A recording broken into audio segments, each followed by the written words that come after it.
My wife said our anniversary dinner was a surprise. The surprise was another man at the table, who she introduced as her new partner. I replied, "Charming." Then I paid for my meal and walked out. Next day I filed for divorce. Now she was frantically calling, but I had already blocked her number. I, 42 male, am still trying to process the sheer audacity.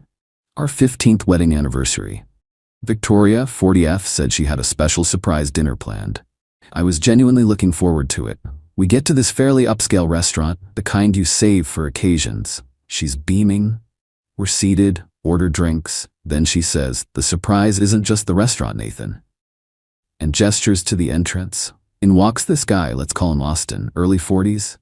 Smug look. He comes to our table. Victoria stands up, takes his hand and says, "Nathan, this is Austin, my new partner."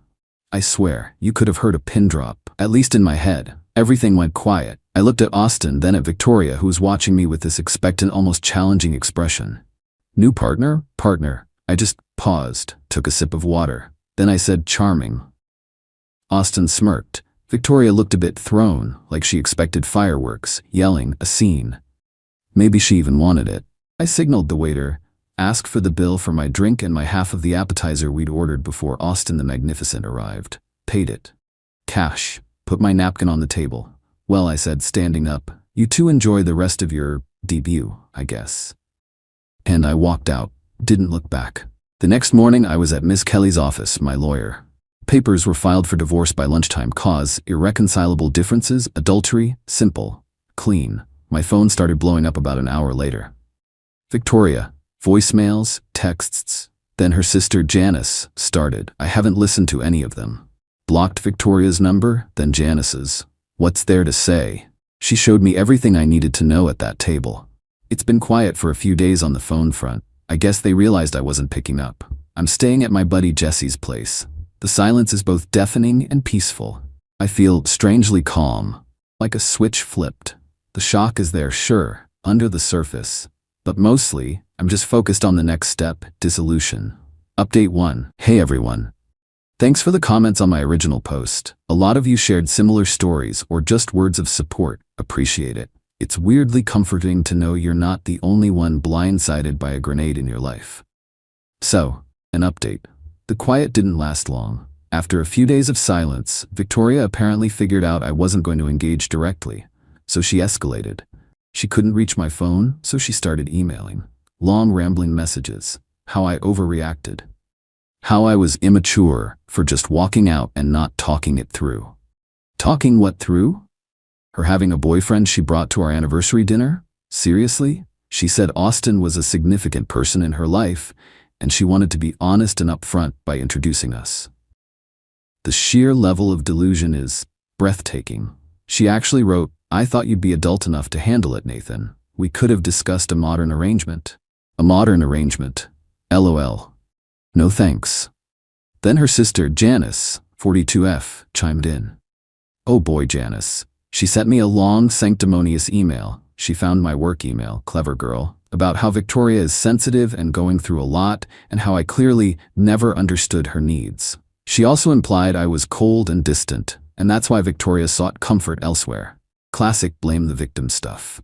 Apparently, Janice thinks I should be apologizing to Victoria for making her feel awkward by, filing for divorce after she publicly humiliated me.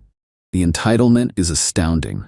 They genuinely seem to believe Victoria did nothing wrong, or at least nothing that wrong. It's like they live in a different reality, where societal norms and basic decency don't apply to them. Miss Kelly, my lawyer, got the official serve confirmation on Victoria. She also sent a cease and desist to Janice regarding the emails to my work. Small victories. Victoria also tried showing up at Jesse's.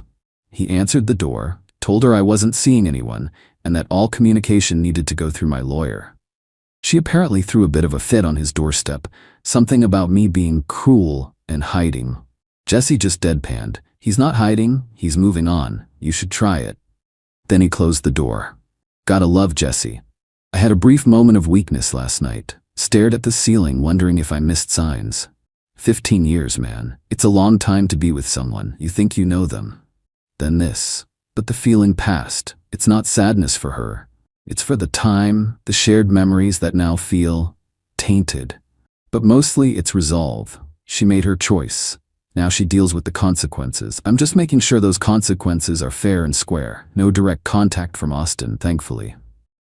I get the feeling he's the type to let Victoria fight her battles until it inconveniences him. We'll see. Update 2 OP here.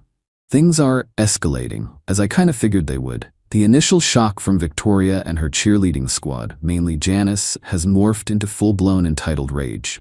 It's almost fascinating to watch, like a nature documentary about a particularly unpleasant species. So, Miss Kelly formally sent over the initial divorce settlement proposal. Standard stuff for our jurisdiction. Since we don't have kids, and our major finances like bank accounts were always kept separate, a blessing looking back, the asset division should have been straightforward. Our main asset is the house we owned. I proposed we sell it and split the equity, or she could buy me out if she wanted to keep it. Simple, fair. Apparently, Victoria and Austin thought this was an outrageous injustice. Her lawyer, a real shark, from what Miss Kelly says, probably expensive. Wonder who's footing that bill. Hint, not Victoria's part-time yoga instructor income, sent back a counterproposal that was pure fantasy. Get this, Victoria wants the entire house. Her reasoning? Emotional distress caused by my abrupt abandonment, her words, after she tried to be transparent about Austin. She also wants spousal support, a hefty $3,000 a month because she sacrificed her career potential for our marriage. This is news to me, considering she willingly chose to work part-time, and I always supported her various ventures that never quite took off. And she has a new partner, who is supposedly her future. Austin finally made an appearance, sort of. He was with Victoria when she got served the initial papers at her new shared apartment. Yes, they moved in together fast. According to the process server, Austin was very smug, arm around Victoria, telling the server to get lost. Later, Victoria, in one of her emails, she found another email address for me. Persistent little. Mentioned that Austin thinks your offer is insulting and shows how little you valued me. Oh, Austin is an expert on our marriage now? Charming. Janice has been on a social media rampage. Vague posts about selfish men and supporting my sister through a tough time with a narcissist. She's not naming names, but it's obvious. Some of our mutual acquaintances have reached out, confused. I've kept it simple. Victoria ended our marriage in a surprising way.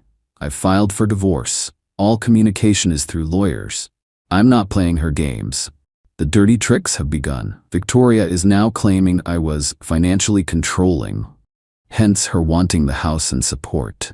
She's also trying to claim that a valuable antique inherited by my grandmother, which was in our house, was a gift to the marriage, and thus marital property. It's explicitly mentioned in my grandmother's will as mine alone. Miss Kelly just sighed and said, "Standard tactics. Don't worry, we have documentation." The audacity is the part that gets me. She brings another man to our anniversary dinner, effectively detonating our marriage, and I'm the bad guy? I'm the one causing her distress? It's wild. I'm sticking to my guns. No direct contact. Every demand, every accusation goes straight to Miss Kelly. She's earning her fee, that's for sure. I'm calm, but there's a cold fury brewing, not the explosive kind. The patient, methodical kind. She wants a fight? Fine, but it'll be a fight based on facts, not her dramatic reinterpretations of reality. One small detail, Jesse found out from a friend of a friend that Austin isn't exactly a captain of industry. He apparently has a string of failed startups and a taste for other people's money. This might get interesting. Update 3. So after Victoria's ridiculous demands and accusations of me being a financial tyrant, Miss Kelly scheduled a mediation session. Victoria, Austin, yes, he came, looking like he owned the place, probably wearing a new watch he couldn't afford. Janice, as Victoria's emotional support, lol, and their lawyer were on one side, me and Miss Kelly on the other. Victoria started by reiterating her demands. The house, the spousal support, the antique. Her lawyer presented her case, painting her as a wronged woman, emotionally devastated, financially vulnerable. Janice chimed in with teary endorsements of Victoria's victimhood, occasionally glaring at me. Austin sat there, smirking, patting Victoria's hand like he was comforting a delicate flower. The whole performance was nauseating. Victoria even accused me of hiding assets, trying to build on her financially controlling narrative. She claimed I had a secret slush fund I used for lavish personal expenses while she struggled. It was a bold lie, crafted to make me look bad and justify her demands. Then it was Miss Kelly's turn, and oh, it was beautiful. Calmly, methodically, she dismantled their entire fantasy. First, the emotional distress. Miss Kelly presented a sworn affidavit from the waiter at the anniversary restaurant, corroborating my account of Victoria introducing Austin as her new partner. Miss Nat Kelly then began to outline the timeline of the affair. Nathan engaged a private investigator immediately following the anniversary dinner, she explained. While the initial findings were swift, the completed investigation, presented today, details a pattern of behavior. She then presented the full PI report. It showed Victoria and Austin meeting regularly, very intimately, for at least 6 months prior to the anniversary, complete with date-stamped photos and copies of reservation details from various establishments. So much for her transparency and my abrupt abandonment. The surprise was a calculated, cruel ambush. Victoria's face went pale. Austin's smirk wavered. Second, the financial control and sacrificed career. Miss Kelly produced years of my bank statements showing consistent support for Victoria's ventures, tuition for courses she took, even down payments for cars she wanted. She also had emails where Victoria explicitly stated she preferred working part-time to have more freedom. The spousal support claim evaporated. Third, the antique. My grandmother's will, clearly stipulating it was mine alone. End of discussion. Fourth, the house. Miss Kelly proposed a standard buyout or sale. Before Victoria's lawyer could argue further, Miss Kelly turned to the matter of Victoria's spending. While Nathan maintained separate bank accounts, she stated, Victoria was a supplementary cardholder on one of his credit cards, with the explicit understanding it was for agreed-upon household expenses or emergencies. She then produced itemized credit card statements for the past year. We see a deviation starting approximately 6 months ago, coinciding with the affair. Charges amounting to just over $5,000 for high-end dinners for 2 at establishments Nathan never frequented with her, hotel bar tabs, boutique purchases for men's items, and weekend getaways, all aligning with dates and locations established in the PI report concerning Mr. Austin. The implication was clear. Marital funds, even if indirectly via credit Nathan was responsible for, were used to finance the affair. Fifth, Miss Kelly addressed Victoria's new partner, Mr. Austin. She presented public records showing Austin had a significant amount of debt, 2 CCJs against him from previous landlords, and a history of failed businesses where investors lost money. She even had a statement from one of Austin's ex-business partners, detailing his pattern of financial irresponsibility and manipulative behavior. Austin turned a fascinating shade of purple. Victoria looked like she'd been slapped. Janice actually gasped. The mediator looked at Victoria, then at her lawyer. The air in the room was thick with Victoria's shattered entitlement. Her lawyer, to his credit, looked like he wanted the ground to swallow him. He quickly asked for a recess.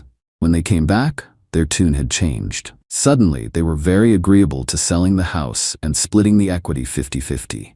No spousal support. The antique was mine. The $5,000 plus Victoria had effectively misappropriated via the credit card for her affair would be documented as marital debt she was responsible for to be deducted from her share of the house equity. Victoria was silent, just staring at Austin, who was avoiding her gaze and looking utterly deflated. Janice was white-faced and quiet for once. The revenge, if you can call it that, wasn't about being cruel. It was about the truth. It was about her facing the direct, unvarnished consequences of her actions and her greed. She tried to play dirty, to lie and manipulate her way to a better settlement, and it blew up in her face spectacularly. The best part? The mediator noted Victoria's attempts to mislead the process. While not perjury, yet it will be on record if she tries anything else. I walked out of there feeling lighter than I had in months. Justice isn't always loud. Sometimes it's just the quiet click of facts slotting into place. Final update. Hey everyone, it's been 6 months since that very satisfying mediation session. The divorce was finalized about 2 months ago. The terms agreed upon in mediation held. The house sold, for a decent price thankfully, even in this market, and the equity was split after deducting Victoria's credit card spree from her share. I got my grandmother's antique back without further issue. So what happened to Victoria, Austin, and Janice? Victoria, from what I hear through the grapevine, because I maintain zero contact, is not having a good time. The money from the house sale wasn't the windfall she and Austin were apparently expecting, especially after lawyer fees and repaying for her affair-funded expenses. Austin, predictably, didn't stick around long once it became clear Victoria wasn't going to be his meal ticket. Last I heard, he was exploring new opportunities, aka looking for his next mark. And Victoria was living in a small rental, trying to make ends meet with her part-time yoga gig. The sensitive soul is learning about real-world finances. No change of heart, though. Mutual friends who tried to talk to her said she's still bitter, blaming me for ruining her life and not being more generous. Entitlement dies hard, I guess. Janice has been remarkably quiet on social media, at least concerning me or Victoria's marital woes. I think the mediation and seeing Victoria's lies exposed so clinically might have actually embarrassed her into silence. Or maybe she just found a new drama to glom onto. Some people thrive on it. As for me, I'm doing okay. Better than okay, actually. The first few weeks after the divorce was final were a bit strange, like adjusting to a new gravity. But I've settled into my new place. It's smaller than the house, but it's mine, and it's peaceful. I've reconnected with old friends, picked up a couple of hobbies I'd let slide. Jesse's been a rock as always. There was a brief moment of emotional vulnerability a while back. I was packing some old photos and found one of me and Victoria from early in our marriage. We looked happy, young, and for a minute I felt a pang of something. Not regret for the divorce, but a sadness for the good years that were ultimately wasted, for the person I thought she was. But it passed. I'm not dwelling on it. The calm I felt after that disastrous anniversary dinner has mostly stayed with me. It's not a cold calm anymore, more like a settled peace. I learned a lot about myself through this, mostly that I'm stronger and more resilient than I thought. I also learned the value of a good lawyer and meticulous record keeping. No new relationships on the horizon yet, and I'm in no rush, just enjoying my freedom and rebuilding. Maybe someday. For now, I'm good. Thanks again for all the support and DMs. It helped, more than you know. To anyone going through something similar, stay strong, stick to the facts, and don't let them drag you into their circus. Justice, in whatever form it takes, is worth fighting for calmly and rationally. Peace out.